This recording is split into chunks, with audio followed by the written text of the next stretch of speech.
साधारणपणे 2 वर्षांचं बाळ नीट चालत सुद्धा नाही. मात्र रत्नागिरीतील अवघ्या 1 वर्ष 9 महिन्यांच्या चिमुकलीनं पोहण्याच्या कलेत मोठा पराक्रम साधला आहे. वेदा सरफरे या चिमुकलीची नोंद इंडियन बुक ऑफ रेकॉर्ड्समध्ये झाली असून ती देशातील सर्वांत लहान जलतरणपटू ठरली आहे.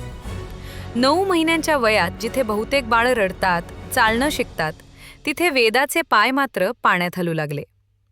रत्नागिरीच्या शासकीय जलतरण तलावात तिने 9व्या महिन्यातच पोहायला सुरुवात केली. 100 मीटर अंतर तिने अवघ्या 10 मिनिटे 8 सेकंदात पूर्ण केले आणि राष्ट्रीय पातळीवर ओळख निर्माण केली. वेदाचा भाऊ रुद्र सरफरे हा शासकीय तलावात पोहण्याचा सराव करतो आणि राज्यस्तरीय स्पर्धांमध्येही सहभागी झाला आहे. रुद्रच्या सरावाला आई पायल सरफरे वेदाला घेऊन येत असे.